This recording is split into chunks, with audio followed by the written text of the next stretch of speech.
Welcome. This is the fourth lesson in real numbers and complex imaginary numbers.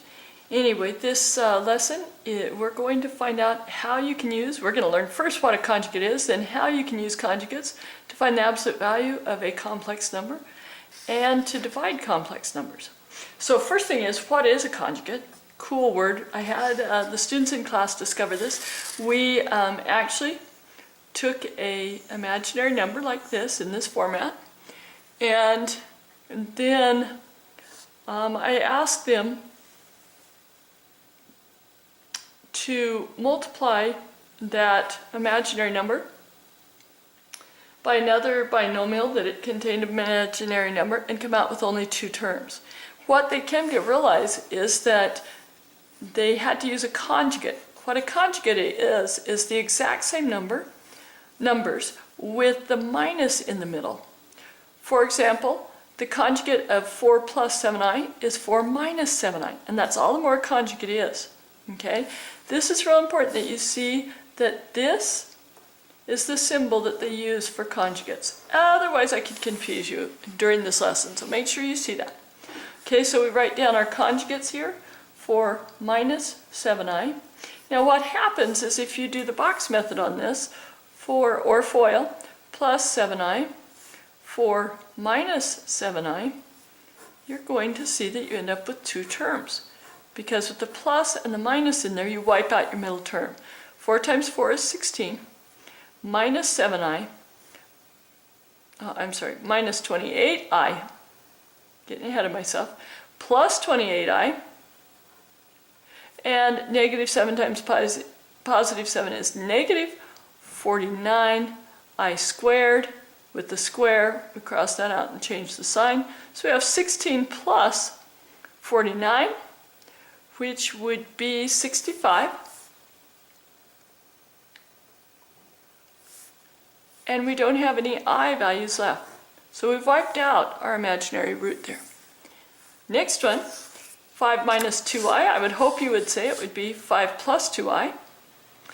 And now the easiest way to find the answer is to take your first term squared, so 5 squared is 25. Take your second term squared, 2 squared is 4, and just add them together, so you get 29. That's the shortcut. The answer here is just a squared plus b squared. Now here, what is our a value? If you say it's a is 0, so we have a plus 3i, then it makes sense that you would say negative 3i is our conjugate. Now when you multiply that, you'll just square your number. And you would definitely give it a positive sign because the I squared. But go ahead and multiply it out and see what I'm saying. Now on this one, we have to ask what is our imaginary root. It would be plus 0i. So the conjugate would be negative 6 minus 0i. Now normally we don't write the plus or minus the 0i, but I wanted you to see why negative 6 and negative 6 are the first part and the conjugate. So that would be a positive 36. Okay. I have a good question for you I want to explore. Is there ever a product of conjugates that is negative? Is there ever a product of conjugates that is negative? Okay, generalize the results. Generalize the results of z equals a plus bi in terms of, okay, here they're showing you the shortcut.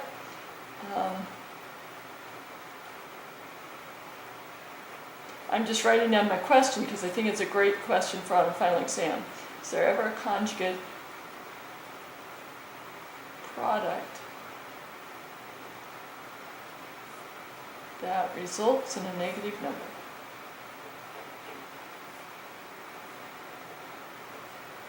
You're always welcome to come ask me what I think, or we can explore it together on some of these stumpers. So this is just again showing you that it's a squared plus b squared to get the answer there. is the product z times z conjugate a real number or an imaginary number, and explain why. So go up and support that reasoning with all your answers up here. Make sure that they all agree, or else you need to verify that. Okay, next little section here is understanding the absolute value. First off, we can graph imaginary numbers. Here's the pure imaginary axis, and here's the real axis. So let's say this is 4. Let's say it's 4 plus 3i. We would go over 4 on the real, up to 3i on the imaginary, and put the point. That z point would be 4 plus 3i then. The absolute value, remember, is the distance from 0. So we're wanting to know, what is this? In order to do that, it really helps if you remember the Pythagorean theorem. A squared plus b squared equals c squared. And you can apply that. And so you would have 4 squared plus 3 squared equals that absolute value z squared. We want to get what that actually equals, so we want to take the square root of our a squared plus b squared.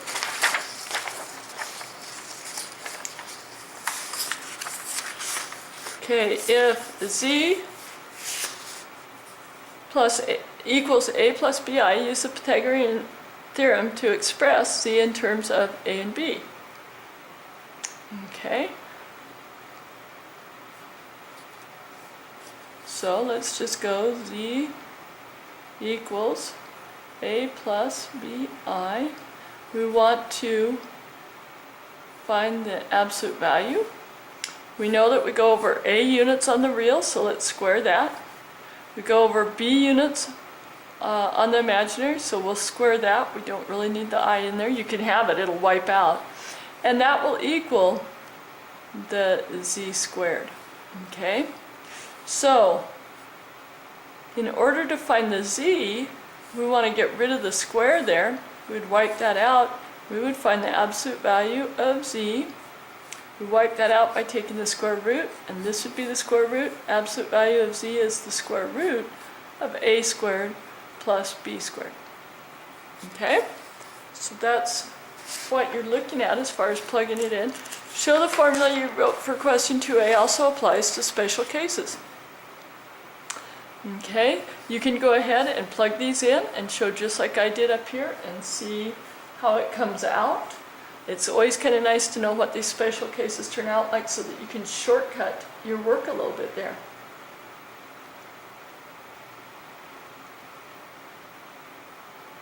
Now it says, how is the absolute value related to your point in your conjugate?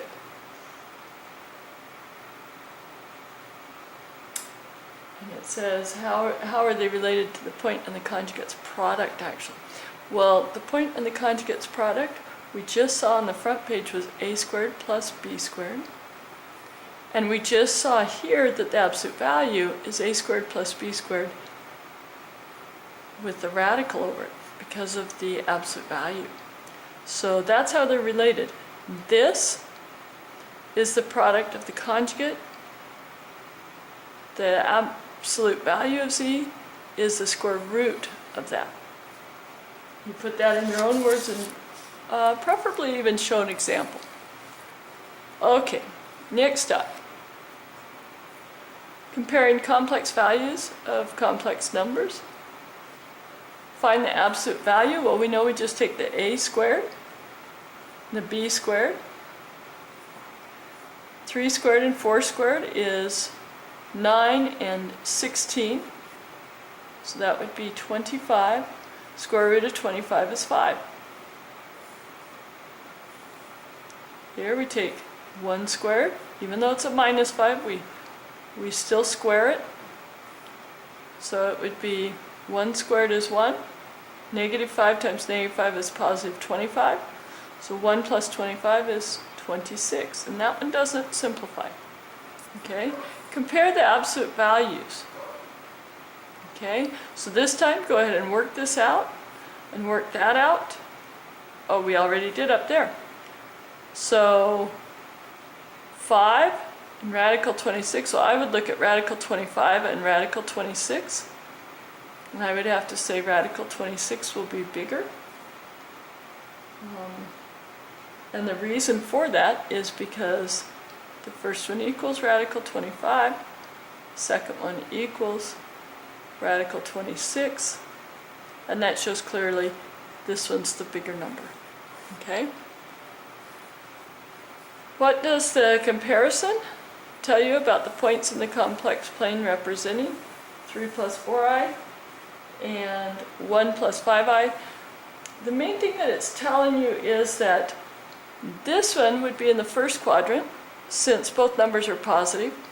This one here, think about it, the 1 is positive, so it's over in the right-hand side for the x, but it's down below for the y, so it would be in the fourth quadrant.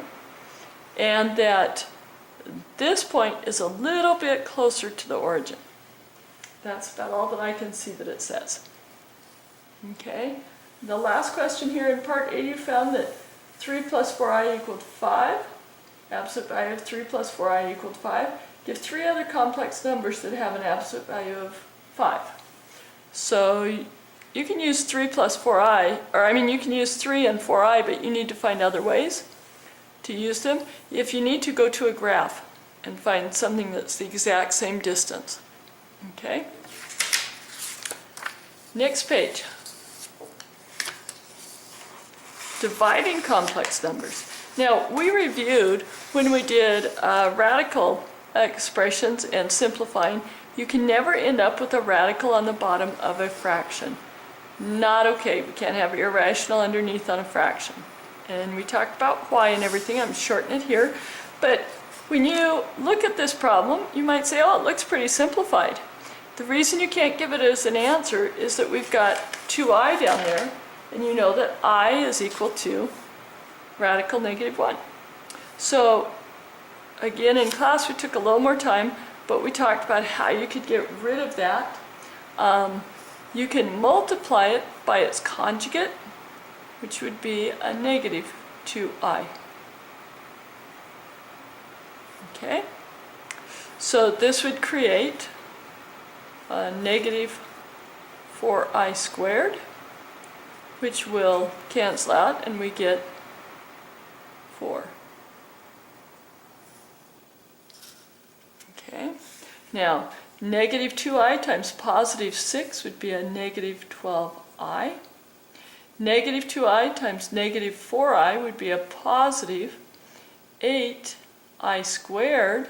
The I squared will bring that back to being a negative. Okay? Now we want to write our real in the front. Negative 8 over 4, distribute that 4, minus 12i over 4. Now we see if we can reduce. 4 will go into negative 8, negative twice. 4 will go into negative 12, negative 3i. And there is your answer.